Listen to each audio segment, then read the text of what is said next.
Just last week, the Zimbabwe Miners Federation President Henrietta Rushwaya was caught at Robert Mugabe International Airport with 6 kilograms of gold. Yes, we have heard me correctly, 6 kilograms of gold.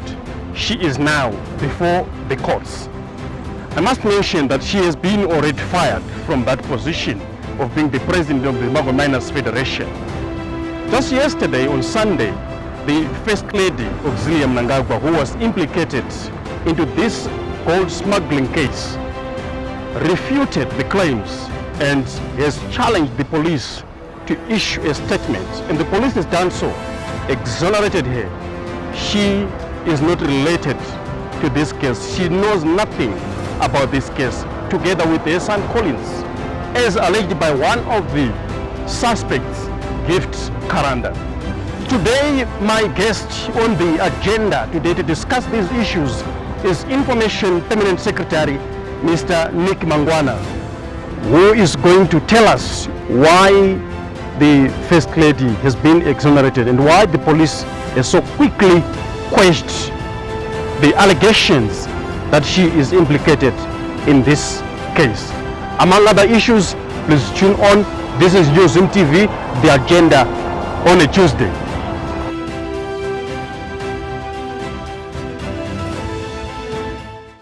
So, Pemsek, thank you so much for affording us time to talk to you. We know that last week we have had various issues that were grabbing headlines in this country, and we know, of course, the attempt to smuggle 6 kilograms of gold by one Henrietta Rushwaya, the former Zimbabwe Miners Federation president. Now that he has been implicated and arrested at the airport, I will just start by asking you, do you think this is an isolated incident?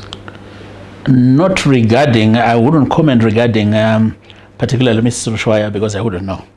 But regarding smuggling, no, of course it's not an isolated incident. Number one, I think less than a month ago, you were in the press conference, the post-cabinet press conference, where Minister of Home Affairs, Honorable Kazembe said Zimbabwe is losing about 100 million of minerals worth through smuggling a month or something like that, meaning that this is a tip of the iceberg, yes, but not particularly because of these individuals, but generally that there's a leakage of minerals from this country. It's given. And from your understanding, how long has this been happening? Well, as long as we've got porous borders and we've got corrupt individuals and we've got greedy individuals, I wouldn't tell how long it has been going on. But you know from history that we've been told that some of the white farmers whom we thought were making a lot of money out of farming, they were making money out of fritting minerals out of this country. So it's been happening for years. I think we know about Roy Bennett and diamonds in Chimanimani. Where were the diamonds going? They were being fritted out of the country. So yeah, so it's been going on for a very, very long time. Some years back, the former president Robert Mugabe made a statement that Zimbabwe has lost at least 15 billion worth of diamonds through these leakages. Does it make sense to you now? No, he recanted that statement, so I wouldn't base on it. He came and clarified it and recanted it, and he said it was, basically said it was banter. So why are we still sticking to this original word when they came another word, subsequent word to that? So I wouldn't talk about 15 billion of diamonds. I don't know about that. I'm not sure about that. I don't know where the figures came from. They don't make sense, but again, was recanted. Let me just briefly bring the subject of sanctions, because this is where we always want to have a relationship of the issue of leakages, the issue of corruption, and the sanctions on the side, which means Zimbabwe can actually do well, even if it is facing sanctions from the West. It will do well, Zimbabwe, despite sanctions. Yes. But sanctions must go. Do you get it? Yeah. The fact that you are able to draw water from so far away when you can actually access water from nearby, it does not mean that they not being allowed to access that water which is yours, which is nearby, is not a problem. It's still a problem. So there's no connection. No, what I wanted to understand is if these leakages are arrested, Zimbabwe's economy obviously will be in a very different state. It will be in a different state, but it will be in a much better state if the sanctions are gone. Because some of the leakages are also caused by sanctions. I don't mean just people going away, with minerals. But the point that some of the trade we have to do through certain, brokers and so on, it causes leakages. So sanctions are an enabler to corruption. So they must go. If you want to link the two, yes, they are very linked in the sense that sanctions enable corruption.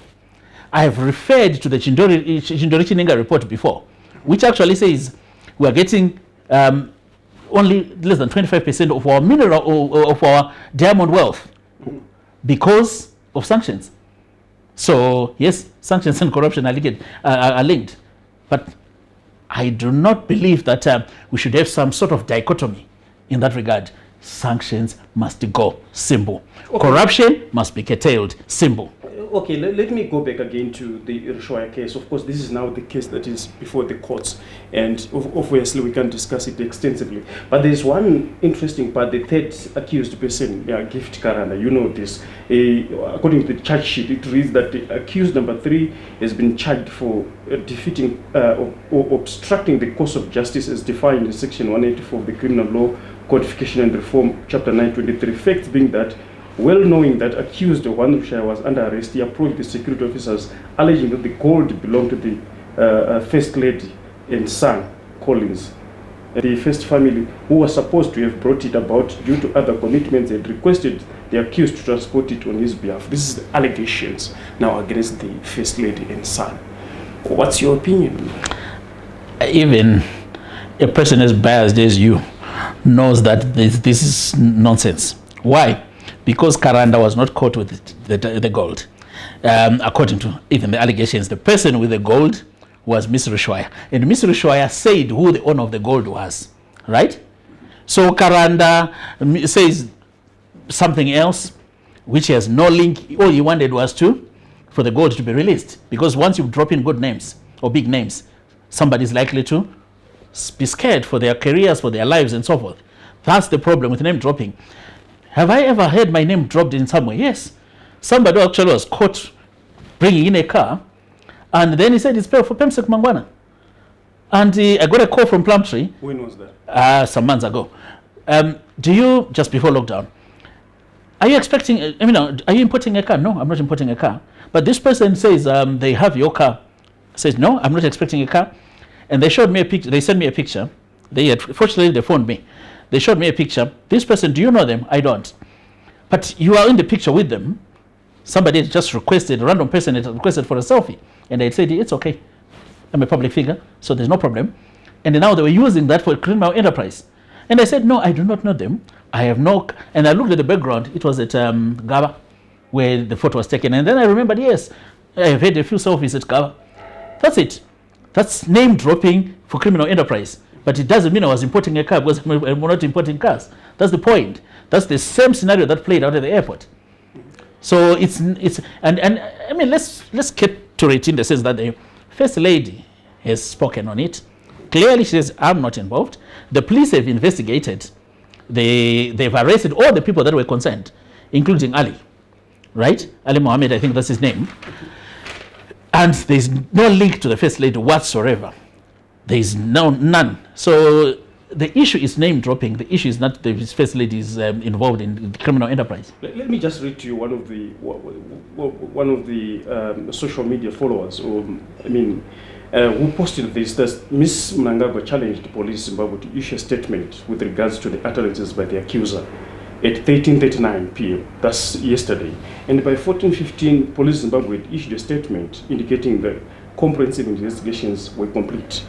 And she continues, she ought to wait for a day in court for an opportunity to discount any evidence implicating her using due process, not intimidation. If police Zimbabwe have the evidence, where do they go to publish it? Well, the coincidence or the striking, time difference is meaningless in the sense that obviously the statement does not take minutes to draft. Obviously, we're talking of a Sunday, where senior officers who clear statements are already out. So a statement of that nature would not just happen. It probably, the work on the statement started early in the morning or yesterday, the previous day, and it had to be cleared by senior officers. So the posting and that one, it's just coincidence. It's absolutely coincidence. That's number one. And the other thing that Mrs. Mnangagwa as you want to call her, the First Lady, as I prefer to call her. I was reading your post by someone. And it's okay. I said Mrs. Mnangagwa, as we called her, and the First Lady of Zimbabwe, as I call her. One of the things she said is, if the police have got any evidence of any crime against me, please come and arrest me, because nobody should be above the law. And they should publish that evidence, if they have any. So she paid 2 challenges: for the police to come out and say what they have against her, or to come and say actually what happened on that day. And the police coincidentally explained that they had investigated the Karanda allegations and there was no evidence of any connection whatsoever with the First family. So I think we cannot debate this or what. There is no issue here. The First Lady was not caught with any gold. Come on, guys, let's be real. If the First family wanted to smuggle things out of this country, it's very simple. Number one, when you buy gold from Zimbabwe, from Fidelity, Fidelity exports it for you. Okay. They package it and send it out of the country, and the money is paid offshore to the account.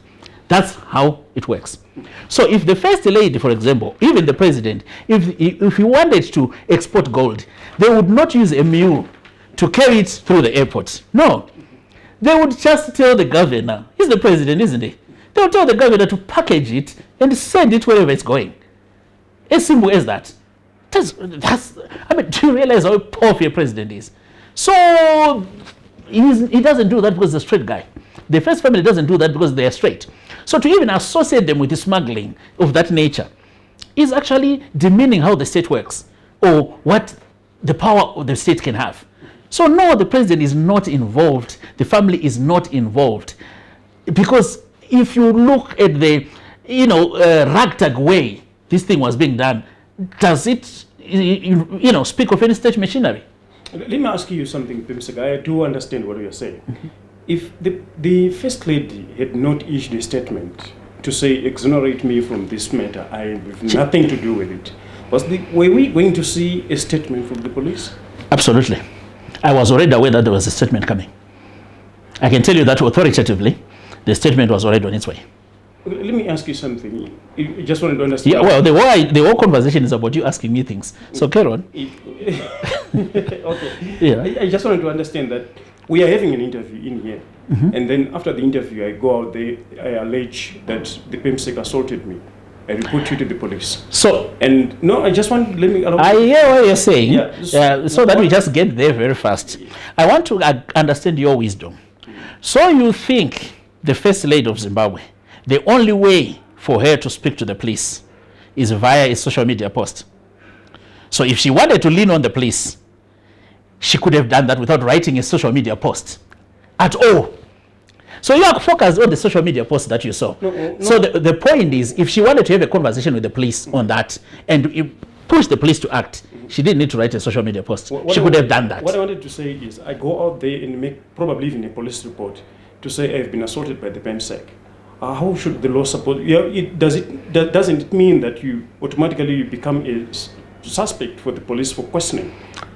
It depends on what you say. Establish the evidence that not automatically, unless there is evidence. Because if you say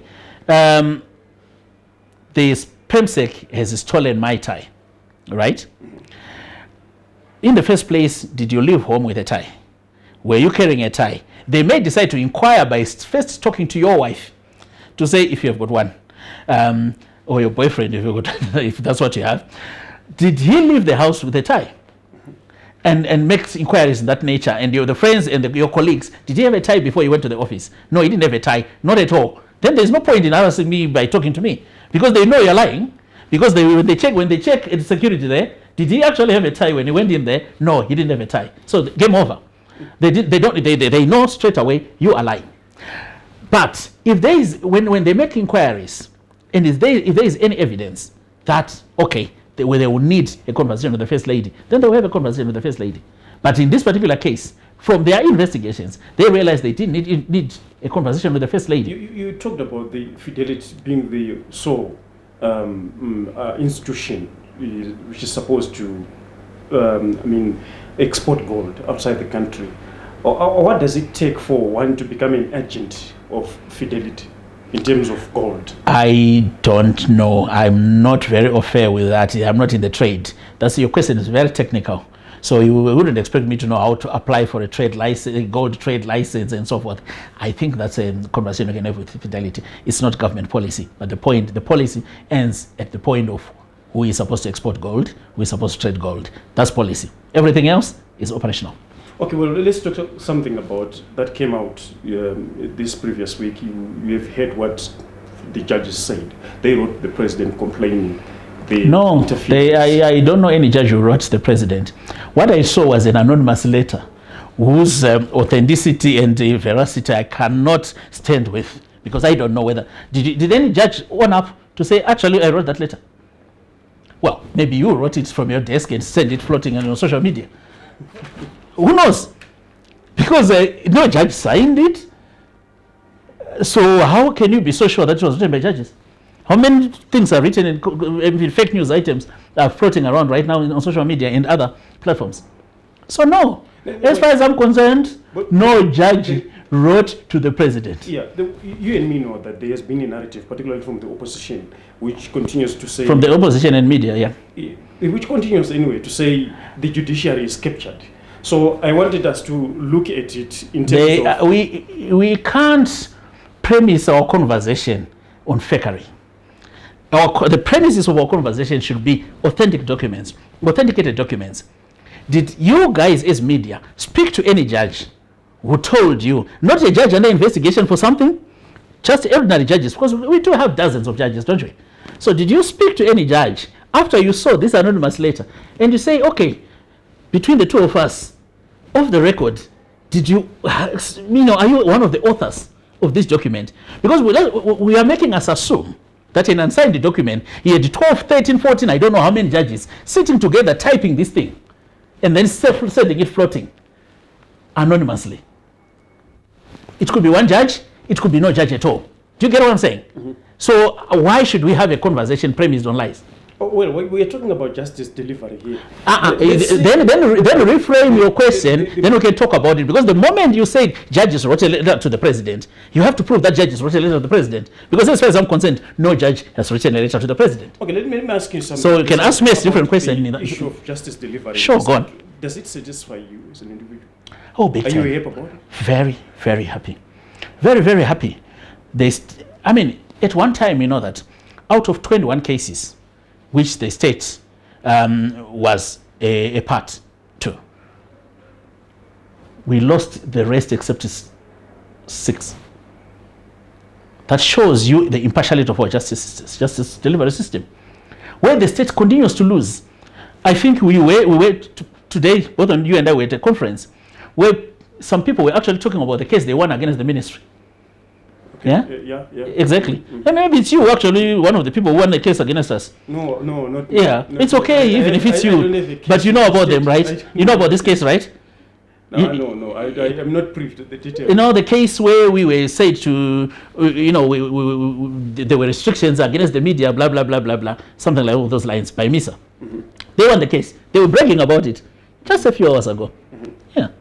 They win cases against the state. That's not a captured judiciary. No, let me ask you something. What does it mean to you when one is arrested and spends 60 or more than 60 days in prison without trial? What does that say to me? About justice delivery. It doesn't say anything to me. The person hasn't been tried, but they spent 60 days in prison. It still happens everywhere. Was Julian Assange tried? Has he been tried? No, but I'm just saying. I said it happens everywhere. So it says nothing to me. It simply says you're a flight risk.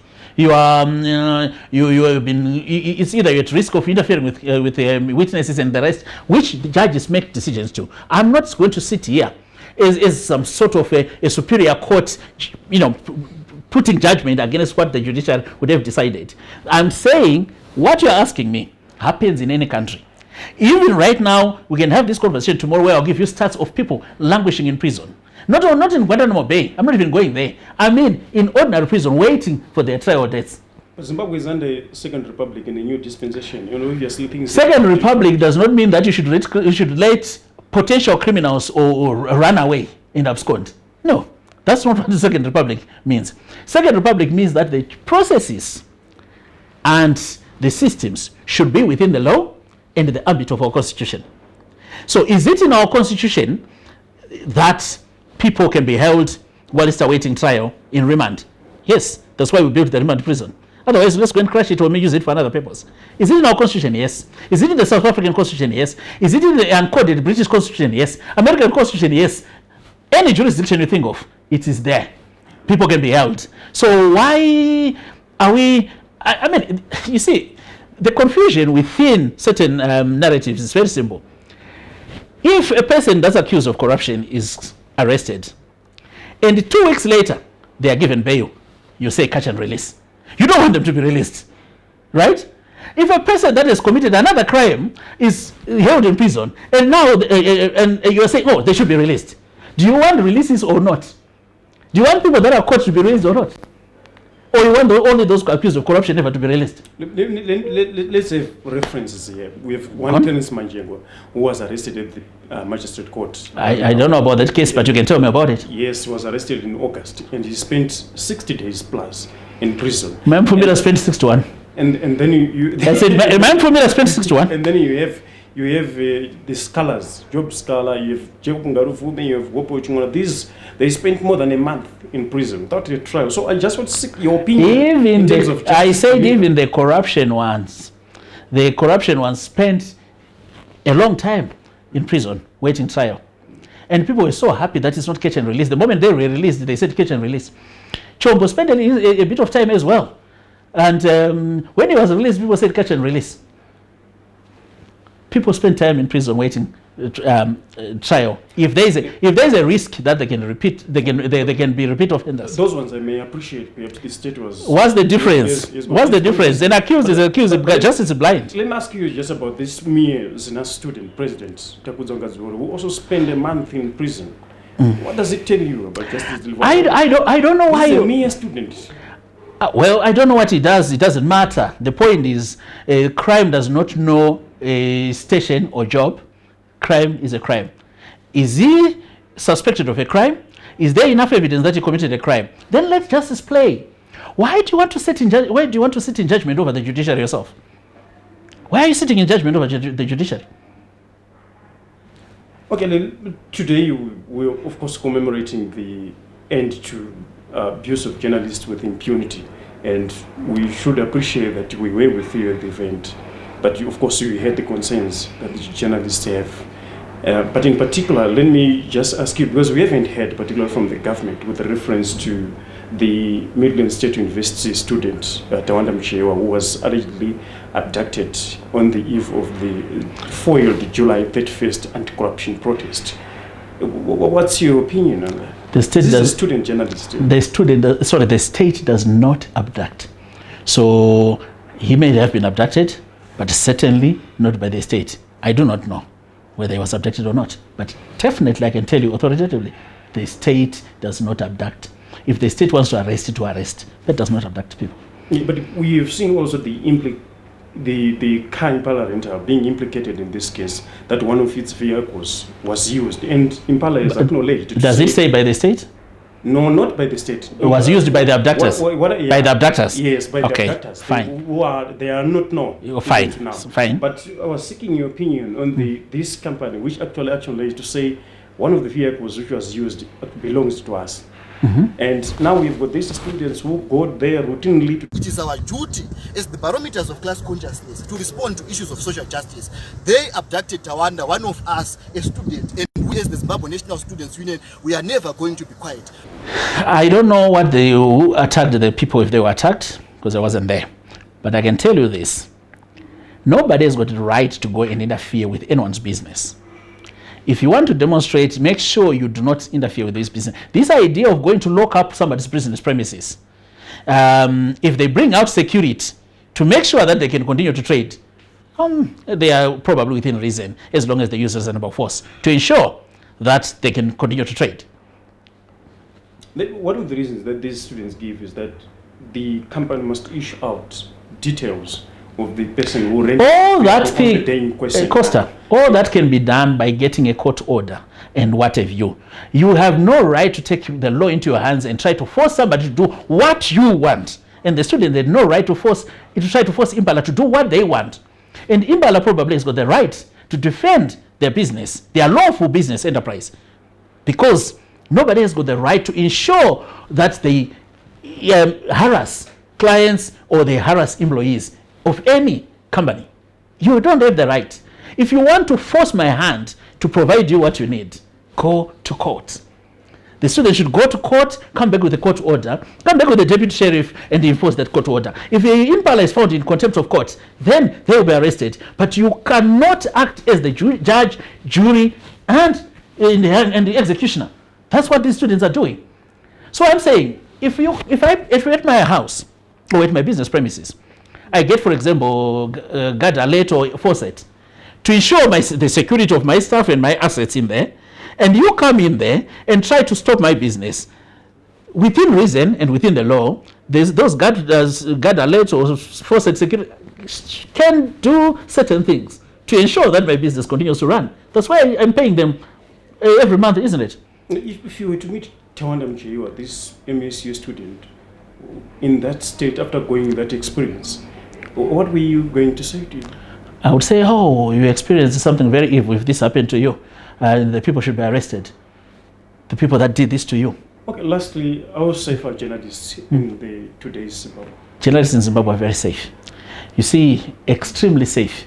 You're one of the safest people. Look at the questions you're asking me seated next to the permanent secretary for information. He is talking all sorts of stuff that is unfounded, but you're safe. You know that you'll come out of here very well. And so that's how safe they are. You can practice your art, you can practice your profession without interference. We even give you audience. Okay. Thank you so much. It was nice talking to you, Pemsa. The pleasure is mine.